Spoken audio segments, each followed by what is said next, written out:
Пътили сме се към София и се намираме на магистрала Тракия в момента.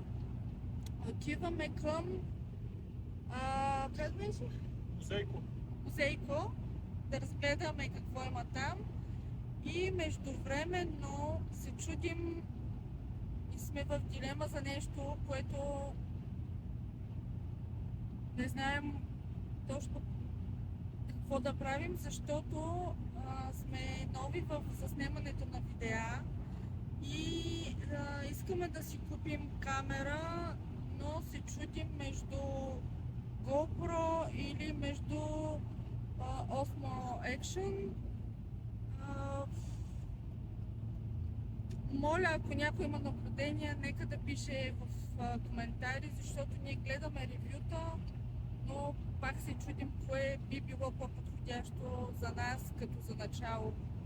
Като за начало, по-скоро разглеждаме камери втора употреба от OLX, даже искаме малко да изпробваме една втора, какво точно ще ни е необходимо, дали ще е микрофон, дали ще е стик, дали ще е някакъв гимбал, дали ще е стойка.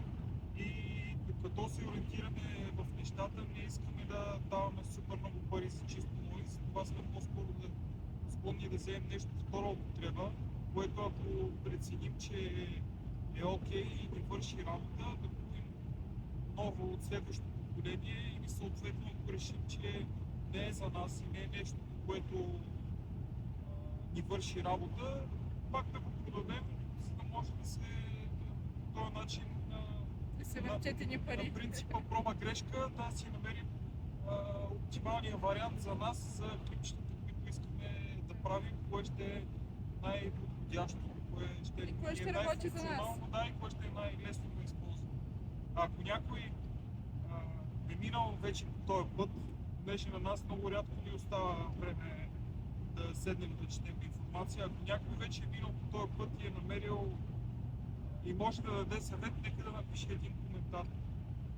За сега ще снимаме с телефон, а пък да видим.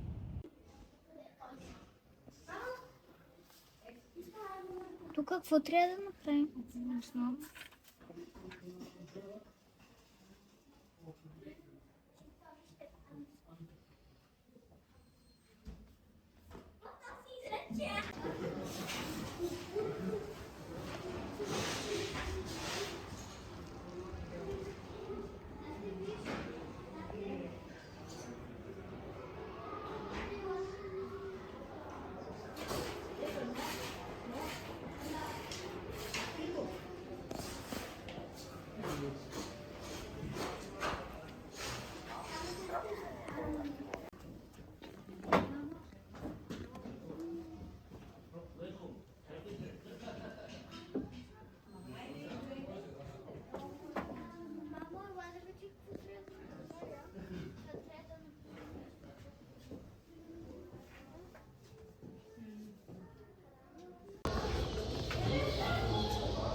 Вземи отдолу една купа и я сложи тук отгоре, аз ще я дигна.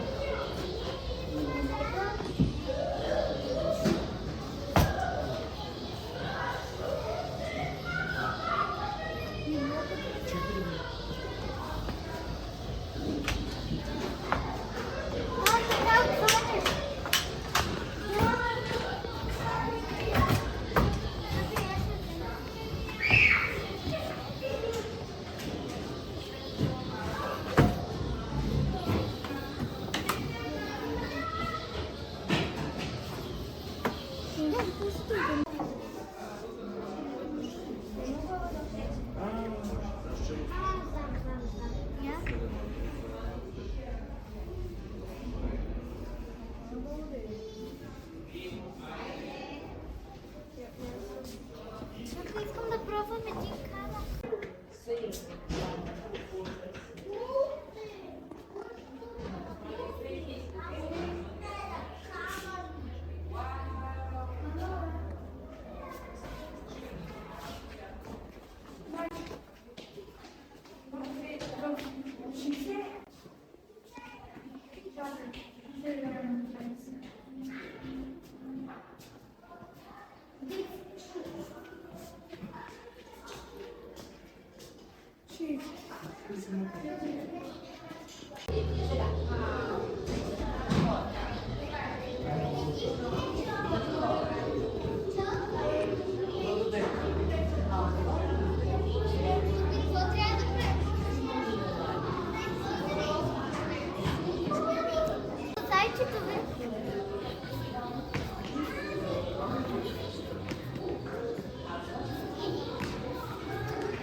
ето ни пак в колата. Прибираме се от София към Пловдив. Минахме през музея, беше много интересно. Особено за децата, имаше супер много ти игри. Ти разказали в кой музей ти? Да, музейко. Имаше много игри за децата, но имаше и доста хора. То е нормално като за събота, предполагам. Общо взето може би за час и половина ще се мине съвсем нормално, като се видят всички атракции. След това минахме през Икеа да хапнем през ресторанта и сега се връщаме наобратно. Нещо да кажеш на хората. Като заснемахме предното клипче, после го преглеждахме и видяхме, че има супер много страничен шум. И разбрахме защо хората си слагат микрофони, като заснимат разни такива видеа. Просто в колата, когато е по магистралата, може би ако е някоя по-голяма кола, няма да се чува, но нашата е такава, че като се кара 130-40 км и има насрещен вятър и вътре е шумно и това се отразява много на качеството на звука. Ами ще търсим нещо да видим. Предполагам, че може би ще има още няколко видеа, които ще са снимали с телефони. След това вече трябва да вземем нещо, за да става по-лесно и качването на видеята, и обработването, и всичко като цяло, защото през телефона става много тежко и качеството после се разваля. За сега това е Чонкови. Добро утро! Вече е следващия ден, неделя. С нощи не можах да заснема нищо след като се прибрахме, защото стана много късно и тъмно и качеството нямаше да е добре. Днешния ден мисля да го ползвам за разваляне на коледната украса, защото днес е последния ми почивен ден. От утре си почвам работа, децата тръгват на училище, ще се занимавам с тях след това и просто няма никакво време да ми остане. Не искам цял месец да ми седи украсата, защото съм украсила края на ноември, вече взе да ми омръзва. И след махането на една коледна украса се изисква да се изчисти етажа, къщата, всичко, нали, защото събират прах и мръсотия. И общо взето днес ще ми е това, то вече е почти обяд, така че ще ми отнеме цял ден. Децата закусиха, аз пия кафе, второ вече за днес. Митко отиде малко да се раздвижи. И това днес ще си изкараме вкъщи. Няма да си давам много зор, защото нещо изморено ми е вече. Празниците също изморяват на гости, насам-натам.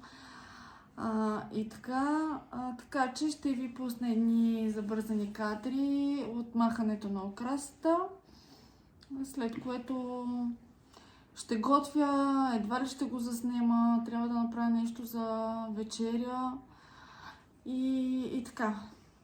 Пускам ви сега да гледате. Приятно гледане!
щом сте стигнали до края на това видео, последвайте ни, харесайте видеоклипа, коментирайте, споделете.